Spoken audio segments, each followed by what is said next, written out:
নমস্কার বন্ধুরা, সুস্মিতার গল্পের আসরে আপনাদের স্বাগত। আশা করি আপনারা সকলেই ভালো আছেন। আমি আজকে পড়ে শোনাচ্ছি শ্রীমতী বাণী বসুর লেখা একটি ছোট গল্প, জ্যোতির্ময়ী গুহ। বন্ধুরা, গল্পটা যদি ভালো লাগে প্লিজ প্লিজ প্লিজ আমার চ্যানেলটাকে একটু সাবস্ক্রাইব করে দেবেন। গল্পটা ভালো লাগলে একটা লাইক অবশ্যই করতে ভুলবেন না। সাবস্ক্রাইব এবং লাইকের জন্য আপনাদের অসংখ্য ধন্যবাদ। তো চলুন শুরু করি আজকের গল্প, জ্যোতির্ময়ী গুহ, লেখিকা বাণী বসু। গত কয়েকদিন ধরেই অদ্ভুত ফোন আসছে, ভুতুড়ে ফোন। কে একজন বিনা ভূমিকায় জিজ্ঞাসা করেন, জ্যোতির্ময়ী গুহা বলে কাউকে চিনেন? ভাষায় এবং গলার টোন থেকে বোঝা যায় ভদ্রলোক বাঙালি নয়, কিন্তু বাংলা বলতে পারেন। জ্যোতির্ময়ী গুহা বলে কারুকে চিনেন? ভোর 6:30, রাত 8টায় অফিস থেকে ফিরে সবে জিরোতে বসেছি তখন। কখনো আবার রাত 10টায় খেয়ে উঠেছি হয়তো, ছেলে এসে বলল, বাবা তোমার ফোন। সেই এক কথা, এক প্রশ্ন। একদিন সব সীমা ছাড়িয়ে গেল। রাত 12:30, ঝনঝন ঝনঝন, ভয়ে আঁতকে উঠেছি। ধর ফোন ধর, কোত্থেকে আবার কি সংবাদ এলো রে বাবা? শাশুড়ি হার্টের রুগী, শ্বশুরের হাই প্রেশার, শেষ মামাটি আজ 3 মাস হলো কিডনির রোগে শয্যাগত। যে কোনো জায়গা থেকে ফোন আসতে পারে। তক করে উঠেছি, নিজের বুকের দবদবানি নিজেই শুনতে পাচ্ছি। হ্যালো, সুরঞ্জন বাবু? হ্যাঁ বলছি। জ্যোতির্ময়ী গুহাকে চিনেন? একে ভুতুড়ে ফোন ছাড়া কি বলবো বলুন তো? প্রায় তেড়ে উঠে ঘুমে ভারী গলায়। কি ভেবেছেন বলুন তো? কে আপনি? বারবার এক কথা, কতবার আপনাকে বলবো জ্যোতির্ময়ী ফই আমি কাউকে চিনি না। কিন্তু উনি যে বলছেন উনি আপনাকে চিনেন। অনেক কষ্ট করে আপনার ফোন নাম্বার বার করেছি। সারা টেলিফোন গাইডে আর কোনো সুরঞ্জন কর চৌধুরী নাই। কতবার নম্বর পাল্টেছে, 1951 ফোন করে করে উনি বলছেন উনি আপনার ভাঞ্জা। মানে? সরি, উনি বলছেন আপনি উনার ভাইপো। মানে উনি আমার পিসিমা? সরি, আমার কোনো পিসিমা নেই। জ্যোতির্ময়ী গুহ বলে তো কেউ নয়। আর আমাকে বিরক্ত করবেন না, for God sake. For God sake আপনি একবার আসুন। একজন লেডির শেষ ইচ্ছে। তিনি আপনার আন্ট নন কিনা জানি না, কিন্তু কারো না কারো আন্ট তো বটে বলছেন যখন। কি অদ্ভুত যুক্তি! কিন্তু শুনতে পেলাম আমি বলছি, সম্ভবত হাল ছেড়ে দিয়ে। অলরাইট, বলুন আপনার ঠিকানা। 3/1 গুরু সদয় দত্ত রোড, বালিগঞ্জ। আমি একেবারে আপাদমস্তক চমকে উঠেছি। একটা সময় পর্যন্ত, সম্ভবত 12 বছর বয়স পর্যন্ত, 3/1 গুরু সদয় দত্ত রোড ছিল আমাদেরই ঠিকানা। সে এক বিশাল বাড়ি, বেশ কয়েক পুরুষের বাড় বৃদ্ধি চিন্তা করে তৈরি করা। ঠাকুরদা 3 ভাই, প্রত্যেকেরই যথেষ্ট পরিমাণ ছেলে মেয়ে। মেজ ঠাকুরদার ছেলে, আমার বাবারা 3 ভাই 1 বোন। একটা সময় এলো যখন ওই বিশাল বাড়ি মেরামত করবার সাধ্য বাবাদের রইল না। 2 প্রজন্মের যে তফাৎ, সেটাও বেশ বড় হয়ে দেখা দিল। তখনই সর্বসম্মতিক্রমে ওই বাড়ি বিক্রি করে দেওয়া হলো। এ ঘটনা আমার 12 বছর বয়সের সবচেয়ে হৃদয় বিদারক ঘটনা। শুধু আমরা কেন, শুনেছি বাড়ি বিক্রির বছর 2 পরেই হার্ট অ্যাটাকে একজন, সেরিব্রাল অ্যাটাকে একজন, আমার 2 ঠাকুরদা গত হন। বাকি 2 জন আগেই গিয়েছিলেন। বেশি কথা কি, আমার বাবার নিজের বোনই শকে মারা যান, হঠাৎ স্ট্রোক। পিসিমার আমি এবং আমার পিসিমা বড়ই প্রিয়। সে সময়টায় সারা দিনমান তার রান্নাঘরেই কাটত। ওর মধ্যেই সুরোর জন্য ভালো জিনিসটা, পছন্দের জিনিসটা তুলে রাখা ওর বাতিক ছিল। তাতে অশান্তিও কম হতো না, কেননা আমার আর এক ভাই ও 1 বোন ছিল। কোথায় গেল সেসব দিন, সেসব রাত, সেসব মান অভিমান রাগারাগি? ছড়িয়ে পড়েছি সবাই এখানে ওখানে সেখানে। আমার নিজের ভাই সুজন মারা গেছে। বোন থাকে দিল্লির উপকণ্ঠে। বাবার 2 ভাই, অর্থাৎ 2 জ্যাঠা কবে গত হয়েছেন। বাবা মা গেছেনই। অন্য ঠাকুরদাদের ছেলে মেয়েদের সঙ্গে যোগাযোগ ক্ষীণ থেকে ক্ষীণতর হতে হতে একেবারেই ছিন্ন। যখন সবাই এক ছাদের তলায় ছিলুম, তখন সম্পর্ক জ্যান্ত ছিল। ভাই বোন এক একজনের বিয়েতে কি ঘটা, কি মজা! কে এখন কোন কোণে বাসা বেঁধেছে তা জানি না। জানতে খুব একটা উৎসাহও নেই। আর নিজেই অবসর নিলুম এবছর। কে আর ঠিকানা মনে রাখে?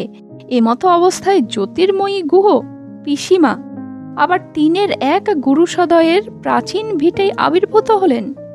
আমি তার ভাইপো, বলছেন একজন অবাঙালি। ব্যাপারটা দেখতে হচ্ছে তো। আমরা থাকি স্টেশন রোড, চন্দননগর। গুরুসদয়ের বাড়ি বিক্রি হয়ে যাবার পর আমরা চলে যাই দমদম। ভাই সুজন বড়সড় ইঞ্জিনিয়ার হয়েছিল, অবধারিতভাবে চলে গেল। সব পথ এসে মিলে গেল শেষে, যেখানে সেই মন্টিং পট আমেরিকা মহাদেশ। সেখানে ওয়াশিংটনের এক রাস্তায় গাড়ি অ্যাক্সিডেন্টে মারা গেছে মাত্র 27 বছর বয়সে। বিয়ে হয়নি ভাগ্যিস। এ ঘটনার জের আমরা কেউ কাটাতে পারিনি। মা মারা গেলেন বছর 2 মধ্যেই। বাবা তাড়াতাড়ি বোনের বিয়ে দিলেন। দমদমের বাড়ি বিক্রি করে চলে এলুম শ্বশুর বাড়ির দেশ চন্দননগরে, নিরিবিলিতে। তা এখন দমদমও যা, চন্দননগরও তাই। বাবা যতদিন ছিলেন ততদিন অবশ্য শান্ত সুন্দর স্ট্র্যান্ড, ফরাসি স্থাপত্যের সৌন্দর্য এসবের মধ্যে দিয়ে একটা চালানসই শান্তি পেয়েছিলেন। কত বছর কেটে গেল চন্দননগর যাতায়াত করছি। উল্টো মুখে যাই বলে ট্রেনের অফিস টাইম ভিড় খুব একটা পাইনি। অ্যাম্বিশন ছিল না। বর্ধমান ট্রেজারি অফিসেই কাটিয়ে দিলুম সারা জীবন। নোংরা ঘিঞ্জি অফিস, ফাইলে ফাইলে ধুলোয় ধুলোয় এক্কেকার। নিজের ঘরটুকুর আবডাল সরলেই নরক, তবু ওখান থেকে নড়িনি। ভাইয়ের উচ্চাকাঙ্ক্ষার কথা মনে পড়ত। বিদেশ বিভুঁইয়ে একলা একলা মর্মান্তিক মৃত্যু। বেশ আছি। তাছাড়া সুজনের ক্যালিয়ে কি আমার কোনোদিন ছিল? ঠিক করি আর দেরি নয়। পরদিন সম্ভব হলো না, কিন্তু তার পরদিনই কলকাতাগামী লোকালে চড়ে বসলুম। কে এই জ্যোতির্ময়ী গুহ? কোন ঠাকুরদার বংশের? নাকি পিসতুতো, মাস্তুতো, মামাতো? এদের সবারই কবে বিয়ে থা হয়ে গেছে। কত দূরে এখন তাদের ফ্যামিলি। বৎসরান্তে একবারও দেখা হয় না, মনে পড়ে না। এক পিসিমার যখন বিয়ে হয় তখন আমার স্কুলে ফাইনাল ইয়ার। দমদম থেকে কদমতলায় তাদের বাড়ি যেতে যেতেই দিন কাবার। বেলাবেলি ফিরে আসা হয়েছিল। ভেতরে ভেতরে একটা প্রবল উত্তেজনা হচ্ছে। পিসিমা বলে নয়, গুরু সদয় বলে। যতদূর মনে পড়ে কোনো সেনগুপ্তরা বাড়িটা কিনেছিলেন। খুব না হলেও বেশ ধনী। অত বড় 5 কাঠার ওপর 3 তলা বাড়ি, তার ওপরে 3-4 কাঠার বাগান কিনতে তো পেরেছিলেন। না সারিয়েও ও বাড়িতে আর থাকা যেত না। বাবার মুখেই শুনেছি, আগেকার দিনের সব পঙ্খের দেওয়াল, তাতে বড় বড় জায়গায় ফাঁকা হয়ে গিয়েছিল। কড়িকাঠে ঘুণ, যখন তখন চুনবালির চাঙড় খসে পড়ত। ছাদ লিক করা শত চেষ্টাতেও বন্ধ করা যায়নি। মেঝেতে জায়গায় জায়গায় বড় ফাটল। জ্যাঠা বলতেন, মেটেরিয়াল ভালো দেয়নি আর কি। ঠাকুরদা তাড়াহুড়ো করে কোন বন্ধুর ছেলেকে দিয়ে করালেন, দেখলেন না, শুনলেন না। ট্রেনের ফাঁকা কামরায় বসে আকাশ পাতাল ভাবি, সেনগুপ্ত তো বাঙালিই হয়, বড় জোর পূর্ববঙ্গ। কারু না কারুর আন্ট তো বটেই। পরিষ্কার অবাঙালি টান ও উচ্চারণ। যেসব বিহারি উত্তরপ্রদেশীয় পাঞ্জাবিরা দীর্ঘদিন পশ্চিমবঙ্গে বাস করতে করতে ভাষাটাকে গলায় তুলে নিয়েছে, কিন্তু মির গমক রপ্ত হয়নি, তাদেরই মতো। তবে বাড়িটা আবার হাত বদল হয়ে গেল। অতখানি জায়গা, বহুতল উঠতেই পারে। ভাবতে ভাবতে বুকের ভেতরটা কেমন টনটন করে উঠল। অভিমানেই হয়তো এই এতদিনেও ওদিকে যায়নি। সেই বিশাল বিশাল উঁচু সিলিংয়ের ঘর, লম্বা ডাটির পাখা, চুনবালি খসা দেওয়াল, লাল সবুজ পেটেন্ট স্টোনের মেঝেতে জায়গায় জায়গায় ফাটল, চওড়া দালান, বিরাট খাবার টেবিল, তার ওপরে গামছার নেট টাঙিয়ে আমরা পিং পং খেলতুম। গাড়ি বারান্দার ধারগুলোয় কত গাছ, 12 মেশে ফুল, মরশুমি ফুল। কে যে যত্ন করত আজও জানি না তা। আমার চন্দননগরের বাড়ির টবে সেসব ফুল কিছুতে ফোটাতে পারিনি। সপ্তমুখী জবা কুড়ি হয়েই ঝরে যায়। জুইয়ের লতাটা ফনফন করে বাড়ছে। 2-4টে ফুল ফুটতে না ফুটতেই শেষ। আমার স্ত্রী বলে, দূর, তার চেয়ে তুমি নয়নতারা আর বোম লাগাও। বলবো কি, তাও আমার ভাগ্যে থাকে না। থাকবে কি করে? শিখিনি তো কি করে রাখতে হয়। চারা পুঁতে 2-4 দিন একটু দেখাশোনা করেই খালাস। গুরু সদয়ের সেই চুনবালি খসা বাড়ির মেজাজটাই আলাদা। যেন ইংরেজ বিতাড়িত ওয়াজেদ আলী শাহ মেটিয়া বুরুজে এসে উঠেছেন। আমাদের কখনো মনে হয়নি বাড়িটা বাসের অযোগ্য হয়ে গেছে। বড়রাই এসব ভাবতেন। দালানের বাঁকে, ছাদের কোণে, ছাদের পাঁচিলে, এ কাকার খাটের তলায়, ও ঠাকুমার আলমারির পিছনে, আমাদের জন্য কত যে Hemendra Kumar Roy, Ghana Das, Sherlock Holmes, Jim Corbett ওত পেতে থাকতো সিলিং থেকে দেওয়ালের ফসা ছাল চামড়ার ছোপ ছোপে। মেঝের ফাটলে আমাদের জন্য রহস্য ঝুলে থাকতো, স্বপ্নও উঁচিয়ে থাকতো। সেই গুরুসদয় ফ্ল্যাট বাড়ি, কৃপণ বারান্দা, কৃপণতর রান্নাঘর, বাথরুম। হয়তো আজকালকার কেতার ড্রয়িং, ডাইনিং একত্রে করতে গিয়ে ঘরগুলো 10x10। তারপরেই একটু আশা জাগে ওখানে রাইস লোকেরাই থাকবেন, তাদের অন্তত 16x16 চাই। বারান্দার কৃপণতাও তাদের পছন্দ হবার কথা নয়, সেক্ষেত্রে তারা বারান্দায় বসে সান্ধ্য চুমুক দেবেন কি করে? রান্নাঘরে অত গ্যাজেটসই বা ধরবে কেন? এইসব ছাই পাশের সঙ্গে সঙ্গে তুতো ভাই বোনেদের ছোটবেলাকার মুখও মনে পড়ে। স্মৃতিতে সবাই সার দিয়ে দাঁড়ায়, এই দেখছি, এই উধাও, যেন ভোজবাজি। আমাদের এখনকার বয়সের চেয়ে অনেক ছোট। মা, বাবা, কাকা, কাকিমা, জ্যাঠা, জেঠিমাদেরও দেখতে পাই। পিসিমার মুখ মনে পড়ে। এখন ভেবে দেখতে গেলে এরা অনেকেই যুবক যুবতী ছিলেন, কিন্তু আমরা সবসময় তাদের বড় অর্থাৎ বয়স্ক ভেবে এসেছি। এখন আমরা বুড়ো হতে ভয় পাই, কিন্তু তখন ঠাকুরদার শুকনো গাল, ঠাকুরমার ফোকলা হাসি, এসব কি ভালো লাগতো, অদ্ভুত। ট্যাক্সি ড্রাইভারকে থামতে বলি, অন্তত 20 বছর এদিকে আসেনি, সব কেমন বদলে গেছে। অত চওড়া রাস্তাটাকে সরু লাগছে। একটা বিরাট ভ্যাটের ওপর চারপাশে জঞ্জালের স্তূপ, দুর্গন্ধ ঢিবির উপরে কুকুর বেড়ালের মচ্ছব। এবার আমাকে নেমে খুঁজতে হবে, সুতরাং ট্যাক্সির ভাড়া মিটিয়ে দিয়ে হাঁটতে থাকি এবং হঠাৎই চোখ পড়ে যায় গুরু সদয় দত্ত রোড। চিনতে পারিনি, তবু চিনেছিলাম। এ যে কি রকম অনুভূতি আমি বলে বোঝাতে পারবো না। সেই একই গাড়ি বারান্দা, কিন্তু এখন বাহারি গ্রিলে ঢাকা সবটা। ওপরে লাল মতো দেখতে ঢালু ছাদ, সদর দরজা আগাগোড়া ঝকঝকে পালিশ, কিন্তু সেই বাড়ি পুরো সাদা ধবধবে। স্নো হোয়াইটের দেশ থেকে বুঝি উঠে এসেছে। নিয়মিত এ বাড়ির রং ফেরানো হয় নিশ্চয়। এতটুকু বৃষ্টির শ্যাওলা পর্যন্ত নেই। আগাগোড়া রেইস, শুধু রেইসই নয়, আরও কিছু। কোত্থেকে যে নেমে এসেছে, স্বর্গ থেকে না স্বপ্ন থেকে। সামনে দাঁড়িয়ে দারোয়ান, তাকে ছোট টুকরো কাগজে নিজের নাম লিখে দিতে হলো। সে সেটাকে চালান করলো ভেতরে অন্য হাতে।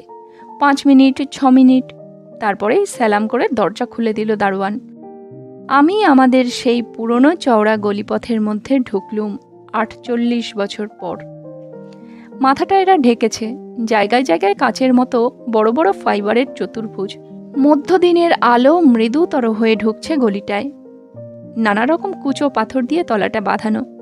লোকটি আমাকে প্রথম দরজা ছাড়িয়ে দ্বিতীয় দরজার দিকে নিয়ে গেল। আমি জানি এটা অন্দরের দরজা, অর্থাৎ বৈঠকখানা। বড় জেঠুর ল লাইব্রেরি, হলঘর, এগুলো আমার আর দেখা হবে না।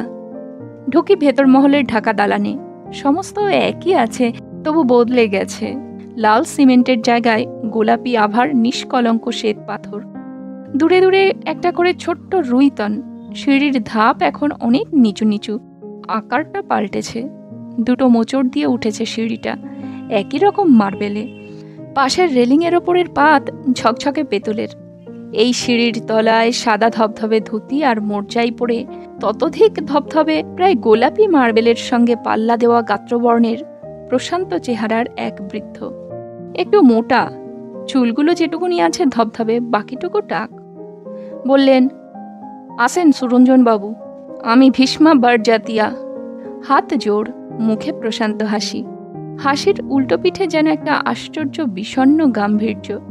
বিশ্বনাথ না বিশ্বনাথ, প্রথমটা আমি বুঝতে পারিনি। পরে খেয়াল হলো ভীষ্মের মটা উনি উচ্চারণ করেছিলেন। জীবনে প্রথম শুনলাম এই নাম। সিঁড়ি বেয়ে উঠি। উনি ওঠেন অবলীলায় ধুতি পরে, আমি উঠি হোঁচট খেতে খেতে ট্রাউজার্স পরে। কেননা আমার পায়ে এখন 48 বছর আগেকার ছন্দ। সিঁড়িটা বদলে যাওয়ায় সেই অভ্যাসে ধাক্কা খাচ্ছে, ছন্দভঙ্গ হচ্ছে। ওপরে উঠে বেশ কিছু ধবধবে মহিলা ও পুরুষ শান্ত কৌতূহলের দৃষ্টিতে আমাকে দেখেন। কেউই ঠিক যুবা বয়সের নয়। মহিলারা সাদা জমির ওপর লেসের পাড় দেওয়া শাড়ি, সামনে আঁচল করে পড়েছেন। কোমরের উপর চাবির গোছা, পরিষ্কার চুল আঁচড়ে বাঁধা। পুরুষেরা পড়েছে একই রকমের ধুতি ও মেরজাই। দোতলায় উঠে আর নিজের বাড়ি চিনতে পারি না। এরা বোধহয় ঘরের মেঝের দেওয়ালগুলো ভেঙে একেবারে রিমডেল করে নিয়েছে সব। ঘরের মধ্যে দিয়ে ঘর, তার মধ্যে দিয়ে দালান, তারপরে আবার ঘর, যেন গোলক ধাঁধা। কোনোটাই শোবার ঘর না। উঁচু তক্তপোষে গদির বিছানা, পাশে তাকিয়া, সম্ভবত কাজের জন্য। পেতলের পিকদান, ফাইল, ক্যাবিনেট, ছোট টেবিল, সেক্রেটারিয়েট টেবিল। এইভাবে অবশেষে যে ঘরে এসে পৌঁছই সেটা বোধহয় এদের অন্দরের বসার ঘর। দেওয়ালে দেওয়ালে পৌরাণিক কাহিনীর সব ছবি। বিশ্বনাথ খুব খাতির করে আমাকে একটি দোলনায় বসালেন। অত্যন্ত অস্বস্তির সঙ্গে বসি। কিছুক্ষণের মধ্যেই একটা ট্রেতে লম্বা সাদা পাথরের গ্লাসে পানীয় এলো। বিশ্বনাথ একটি গ্লাস আমার হাতে তুলে দিলেন, আরেকটি নিজে নিলেন। বললেন, পিজিয়ে খান। দরকার ছিল না, আমি বলি। আমি এ সময়ে, এখন আপনার লাঞ্চ টাইম, এরা জানেন।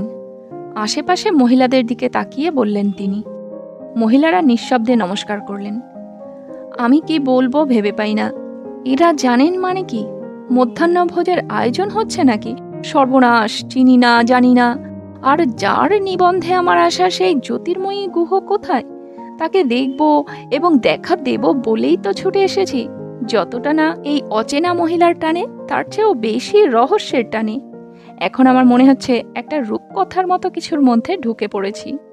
বিশ্বনাথ যেন আমার মনের কথা পড়তে পারলেন। বললেন, শরবতটা পিয়ে নিন, অনেক দূর থেকে আসা হচ্ছে তো। কি করি, শরবতটা পিয়েই নি। ভারী সুন্দর, সুস্বাদু, তবে একটু গুরুপাকও বটে। এইসব হজম করে করেই বোধহয় এদের এমন চিকন গোলাপি চেহারা। তা ওর থেকে আমার পানের স্পিড ছিল অনেক বেশি, কেননা শরবতের চেয়ে জ্যোতির্ময়ীতেই আমার আগ্রহ বেশি। উনি একবার শান্ত সুরে বললেন, ধীর সে, ধীর সে। আমি বলি, উনি কোথায়? কে, আপনার আন্ট? না, মানে জ্যোতির্ময়ী গুহ। হচ্ছে, চলুন। একটা নাতিবৃহৎ ঢাকা দালান পার হতে হলো। দুই একজন মহিলা নিঃশব্দে সরে গেলেন। হয়তো কৌতূহল ছিল, কিন্তু আমার অস্বস্তি লাগবে ভেবে। তারপর যে ঘরটাতে ঢুকলুম সেটার আপাদ মস্তক আমার চেনা, যদিও তার ছাল চামড়া ছাড়িয়ে আইভরি, প্লাস্টিক পেইন্ট আর মার্বেল। যদিও জানালাগুলোয় রঙের বদলে মেহগনি পালিশ, কিন্তু সেই প্রিয় খড়খড়ি, লম্বা লম্বা গড়াত দেওয়া প্রায় দরজার মতো লম্বা লম্বা জানালা, লম্বালম্বি ভেনিশিয়ান ব্লাইন্ড ঝুলছে সেগুলো থেকে। এখন আড় করা হয়েছে মেঝেতে, তাই আলো ছায়া। সেই আলোর আলোও খুব সুন্দর। সে ছায়ার ছায়াও যেন অলৌকিক। এবং বড় ঠাকুমার সেই ঘরে বড় ঠাকুমারই উঁচু পালঙ্কের ওপর সাদা ধবধবে মোটা বিছানায় শুয়ে রয়েছেন একজন এদেরই মতো ধবধবে বৃদ্ধা। তার বয়স অনেক। শুষ্ক কুঞ্চিত দেহ, ছোট করে ছাটা সামান্য রূপালি চুল। তা সত্ত্বেও আমার চিনতে কোনো অসুবিধা হলো না। ইনি আমার নিজস্ব একেবারে বাবার সহোদরা পিসিমা, যিনি আমার 12 বছর বয়সে মারা গেছেন। বিস্ময়ের ধাক্কায় প্রথমটা কথা বলতে পারিনি। তারপর কোথা থেকে যে আমার মধ্যে থেকে পিসিমার 12 বছরের পুরো উঠে এলো আমি জানি না। চারপাশের সমস্ত অপরিচিত লোক, অপরিচিত পরিবেশ, আমার বয়স, পিসিমার বয়স, সব বিস্মৃত হয়ে আমি পালঙ্কের দিকে প্রায় ছুটে গেলুম। দুহাত বাড়িয়ে বললুম, পিসিমা। আমার চোখ টনটন করছিল। ক্ষীণ কণ্ঠে উনি বললেন, চিনতে পেরেছিস তাহলে? তুমি কি করে এখানে? আমি কোনো কথা, কোনো অনুভূতিকেই রূপ দিতে পারি না। ভেবেছিলি মরে নিশ্চিন্দি হয়ে গেছি না রে? আমি কিছু বলতে পারি না। ভীষ্ম বরজাতিয়া কেমন একরকম দুঃখের হাসি হেসে বললেন, ভাইয়া, আপনাকে একটা কাহানি শোনাই। এই যে দেখছেন সুরিয়া মহল, জানেন এক সময় এ ছিল কোর চৌধুরীদের হাতে। তারা এটা বেচে দেন সেনগুপ্তদের। সেনগুপ্তরা এসে শুনতে পান এ বাড়িতে আত্মা আছে, তো তারা মাস 6 পরে বাড়িটা বেচে দেন আমাদের বরজাতিয়াদের। সস্তায় পেয়ে যাই। আমি বরজাতিয়াদের বুড়ো ভাই, আত্মা ভয় করি না। শোনা ছিল ছায়া দেখা যায় এ বাড়িতে, রাতের বেলা ঘোরে, দীপ জ্বালে আবার নিভায়। আমি খুঁজতে এই ভাঙা বাড়ির গুদামে পুরনো কাঠ, টিন, বোড়াউড়া আরও কত জঞ্জালের মধ্যে উনাকে খুঁজে পাই। কাঁদতে কাঁদতে আমাকে বলেন, ভাইজি, এ আমার বাস্তু ভিটা। বাপ পিতামহ, আমি, আমার ভাই বোনেরা, ভাইপো ভাইঝিরা সব এখানে জন্ম নিয়েছি। কতজন মারা গেছে, এখানে আমার বিয়ে হলো। বিয়া হওয়ার 2 বছরের মধ্যে এখানেই ফিরে এলাম। কুলোজনকে মানুষ করেছি, ভাইপো ভাইজিদের, বোনপো বোনঝিদের, এদের সংসারে সামাল দিয়েছি। এই ভিটা বই কিছু জানি না, চিনি না। ওরা সব বেচে বুঝে দিল, আমাকেও তো তাহলে বেচে দিল নাকি? তাই আমি এখানে মাটি কামড়ে রয়েছি, আপনাদেরও সংসার সামলাবো, আমাকে দাসী রাখুন। ভাইয়া, পুরা 6 মাস উনি এখানে লুকিয়েছিলেন। গুদাম ঘরে চাল ডাল আলু কেরোসিন লুকিয়ে রাখতেন। খিড়কি দরজার ডুপ্লিকেট চাবি ওর কাছে ছিল। সাঁঝ ঘন হলে কোনো কোনো দিন ঘরে ঘরে ঘুরতেন, ছাদে যেতেন, কখনো কখনো বাইরে ভি। ভাই সাহেব, আমি তখন বুঝে নিলুম কি ইনি এ সুরিয়া মহলের সুরিয়া। তাই আমি ওকে আদর করে রেখেছি। এতদিন ওর কাছেই বাংলা শিখলাম, কত কি জানলাম, কিন্তু কোনো দিন উনি ভাই বেহেন ভাঞ্জা ভাঞ্জি কারুর খোঁজ তো করেননি। আজ এতদিন পর উনার 90 পার হলো, উনি সুরঞ্জন কর চৌধুরীর তলাশ করছেন। তাই পিসিমার শুকনো হাতে আমি হাত বুলিয়ে দিতে থাকি। চোখ দিয়ে জল ঝরছে। উনি দ্বিগুণ মমতায় আমার গায়ে হাত বুলিয়ে দেন। হাতগুলি এতকাল পরেও সেই একই রকম তুলতুলে সুখস্পর্শ আছে। ওরা তোদের বুঝিয়েছিল আমি মরে গেছি না রে? 90 বছরের পিসিমার কণ্ঠ ক্ষীণ হলেও আশ্চর্য স্পষ্ট। আমি কিছু বলি না, ভেতরে ভেতরে একটাই কষ্ট, একটা ক্ষোভ জমা হতে থাকে। আর কি বা বলবে বলো? যাবার সময় আমাকে খুঁজে পেল না। অনেক খোঁজাখুঁজি করেছে রে সুরো। কেলেঙ্কারির ভয়ে থানা পুলিশ ছবি ছাবাই করেনি। তারপর মানুষের আর কি বলবার থাকে বল? হঠাৎ দেখি ভাড়ে ভাড়ে খাবার আসছে। কয়েকজন নীরব মহিলা নিঃস্রপে একটা টেবিল বসিয়ে দিয়ে গেলেন। বিশ্বনাথ একটা চেয়ারে, খাটের দিকে মুখ ফেরানো চেয়ারে। বিশ্ব বললেন, দুপুর হলো, লাঞ্চের সময়, খেয়ে নিন ভাইয়া। আপনার আন্টিজি এসব বলে বলে করিয়েছেন। মাছলি গোস্ত এসব তো আমাদের ঘরে ঢোকে না, একটু কষ্ট হবে আপনার। আমি একবার আপত্তি পর্যন্ত করতে পারলুম না। একজন হাতে জল ঢেলে দিলেন। হাত ধুয়ে যা পারি খেয়ে নিলুম। কতদিন আগেকার রান্না সব। অপূর্ব স্বাদ ছিল পিসিমার রান্নার। এখন নিজের জিভের স্বাদকুড়ি বোদা হয়ে গেছে।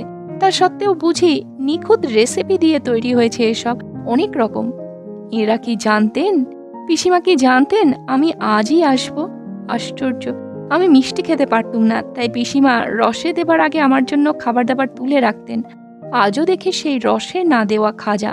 আমার খাওয়ার পর দুজন মহিলাকে দেখলুম পিসিমাকে খাওয়াতে এলেন। দুধ মিষ্টি এইসব খাদ্য। আর তখনই বুঝতে পারলুম পিসিমা চলচ্ছক্তি রহিত। ভাবতে থাকি কিভাবে ওকে, আমার নিজের পিসিমাকে, এই পরাশ্রয় থেকে নিয়ে যাব। গাড়িতে হবে না, অ্যাম্বুলেন্স চাই। সে না হয় হলো, কিন্তু আমাদের চন্দননগরের বাড়িতে শোবার ঘর মাত্র দুটো।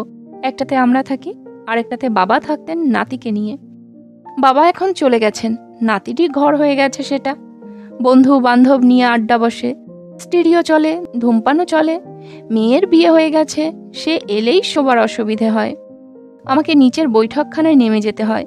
ছেলেরও বছর 28 বয়স হলো, চাকরি বাকরি করছে, বিয়ে দিলেই হয়। এর মধ্যে কোথায় এই চলৎশক্তিহীন বৃদ্ধাকে নিয়ে তুলব?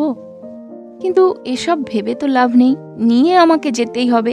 এতদিন পরে মুতা পিসির পুনরুজ্জীবন ও পুনরাবির্ভাবে আমার স্ত্রীর মনের অবস্থাটাই বা কি হবে ভাবতেও ভয় পাচ্ছি।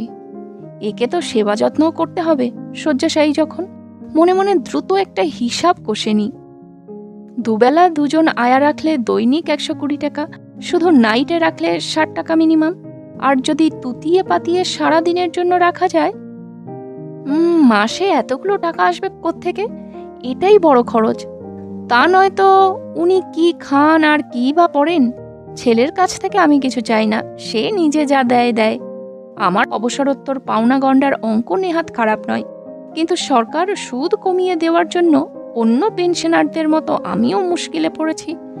একটা এফডি ভাঙতেই হবে। আমরা দুজন না হয় বৈঠকখানাতেই শোব। বাইরের গ্রিল ঘেরা যে বারান্দাটুকু আছে, ওখানেই অতিথি আপ্যায়ন। ঘুমিয়ে পড়লি নাকি রে সুরো? পিসিমা খুব অল্প অল্প করে খাচ্ছিলেন, থেমে থেমে। এবার জিজ্ঞাসা করলেন। সেবাকারিণী মহিলা দুটি স্মিত মুখে আমার দিকে চেয়ে আছেন। বলি, না, তোমার খাবার সময় কথা বলতে চাইছিলুম না। আমার তো আবার। তোর মনে আছে পিসিমার চোখ উজ্জ্বল হয়ে উঠল। খাবার সময় কথা বলে ফেললে পিসিমার আর খাওয়া হতো না। মায়ের তাই কঠোর নির্দেশ ছিল, দিনে রাতে কোনো সময়ই যেন আমরা পিসিমার খাবার সময় ঘুরঘুর না করি। আমার দাদারা দিদিরা কেউ কি বেঁচে আছে? হ্যাঁ রে। না পিসিমা। সুজু কি করছে? কি বলবো? বলি, ও তো আমেরিকায়। তাই বল। আর নীলি? নীলি মানে নীলাঞ্জনা, আমার বোন। নামগুলো পিসিমারি দেওয়া। তোমার নীলি এখন ঠাকুমা দিদিমা হয়ে গেছে পিসিমা। নিদন্ত মুখে বড় তৃপ্তির হাসি হাসলেন উনি। বললেন, সে হয়তো তুইও হয়েছিস, কিন্তু আমার কাছে তোরা সেই নীলি, সেই সুরো, সেই সুজু দিন রাত খুনসুটি করছে আর শালসির জন্য রান্নাঘরে ভিড় করছে। বৌদির কাছে বকুনিও তো কম খেতিস না। যা বলেছ। আরও কিছুক্ষণ পরে পুরনো দিনের গল্প শেষ হলো। তারপর শুশ্রূষাকারিণী মহিলারা বললেন, এবার মায়ের বিশ্রামের সময় হলো। খাওয়ার সময় ওরা পিসিমাকে উঠিয়ে বসেছিলেন। আমি প্রণাম করি। পিসিমা, আজ তাহলে আসি। আয়। খেদহীন প্রসন্নতার হাসি হাসলেন। বিশ্বনাথ বরজাতিয়া আর তার অন্তঃপুরের মহিলারা কোথায় ছিলেন জানি না। একে একে আবির্ভূত হলেন সবাই। ভীষ্ম আমার হাত দুটি ধরে বললেন, বহুত বহুত শুক্রিয়া ভাই সাহ, আপনাকে কত দিন কত রাত ফোন করে বিরক্ত করেছি, কিন্তু দেখছেন তো ভুল কিছু বলিনি। আসেন। দালানে দুধারে মহিলারা দাঁড়িয়ে যেন আমায় বিদায় জানাচ্ছেন। বিশ্বনাথ আমার পাশে যেন কৃতজ্ঞতার প্রতিমূর্তি। সসংকোচে বলি, আমায় কিছু সময় দিন ভাই সাহ, ব্যবস্থাদি করে। সময়? ব্যবস্থা? উনি ঈষৎ অবাক হয়ে আমার দিকে তাকালেন। সিঁড়ি এসে গেছে, উনি থেমে গেছেন। আমি বলি, পিসিমাকে নিয়ে যাবার একটা। মুখ থেকে বিস্ময় সরে যায়। উনি বললেন, আন্টিজি কোথাও যাচ্ছেন না ভাই সাহ, উনি যেতেও চান না। আপনাকে বললাম কি না, জ্যোতির্ময়ী দেবী এ বাড়ির আত্মা। আত্মা তখনই দেহ ছাড়ে যখন। হাত জোর করে বললেন, সময় এসে যায়। আপনাকে দেখতে চেয়েছিলেন, দেখলেন, বাস। আমার ভেতরটা স্তব্ধ হয়ে আছে। আমি সিঁড়ি বেয়ে নামতে থাকি। নিচের দালানেও কিছু মহিলা, কিছু ভদ্রলোক। কেউ কোনো কথা বলেন না, শুধু একটা সৌজন্যের ভঙ্গিতে দাঁড়িয়ে থাকেন। নমস্তে করেন। দরজার কাছে এসে বলি, আপনাদের ফোন নম্বরটা? বিশ্বনাথ হাসলেন, কথা বললেন না। মাঝে মাঝে দেখে যাব পিসিমাকে। উনি ডাইনে বায়ে আস্তে আস্তে মাথা নাড়লেন। বিপুল কিন্তু নম্র চেহারার এক ভদ্রমহিলাও দাঁড়িয়েছিলেন। তার দিকে চেয়ে নিবেদন করি, মাঝে মাঝে, ধরুন মাসে একবার। উনি কথা বললেন না। মুখের ভাবে কেমন একটা শেষ কথা বলার সংকল্প। ডাইনে বায়ে মাথা নাড়লেন। বেরিয়ে আসি। পিছনে সূর্যমহলের ফটক বন্ধ হয়ে যায়। দারোয়ান কেঠো ভঙ্গিতে সেলাম ঠোকে। আমি ফেরার রাস্তা ধরি। আমির আলী অ্যাভিনিউতে এসে বেগবাগান হাওড়া মিনি সিট পাই পেছনে। হাওড়া পৌঁছিয়ে ব্যান্ডেল লোকাল ধরি। সামনে একজন সিগারেট ফুঁকতে থাকে। আশেপাশে ভিড় বাড়তে থাকে। সত্যিই তো, আমার কি অধিকার? বরজাতিয়াদের ফোন নাম্বার গাইডে থাকলে খুঁজে বার করাই যায়। কিন্তু সত্যি, যিনি নিরুদ্দিষ্ট হলে খুঁজে বার করতে না পেরে মৃত্যুর কথা রটনা করে দিয়েছে। ফেরিওয়ালা ওঠে। মার্কা মারা ডাক, চুপচাপ বসে থেকে টুকটাক চালান করেন দাদারা। চাটনি, লজেন্স, এর মধ্যে আছে আমলা, হরিতকি, জোয়ান, বিটনুন। বড়রাও রটালেন, আমরাও বিশ্বাস করে নিলুম জল জ্যান্ত মানুষটা। ঝালমড়ি, ঝালমড়ি, কেষ্টদার বিখ্যাত ঝালমড়ি। ঝাল পাবেন, মড়িও পাবেন। মজা ফাও, মজা ফাও। দু মল্লাটের মাঝখানে 150 যোগ দাদা, 150। এক ছেলে তার মাকে বলছে, মা, বাবা এবার ইলেকশনে দাঁড়াচ্ছে। মা বলছেন, দূর, তোর বাবা আমার সামনেই দাঁড়াতে পারে না। 150 যোগ। সোসাইটিতে বলুন লেডিদের কদর পাবেন। পিসিমার দিন ঘনিয়ে এসেছে। ওরা কি মৃত্যু সংবাদটাও? চারদিকে এত মানুষ, এত কোলাহল, এত ঘামের গন্ধ, এত রং ধুলো, লম্বা গোল, চৌকো, তেকোনা, কত রকম মুখ। কিন্তু সবই কেমন অবাস্তব লাগে।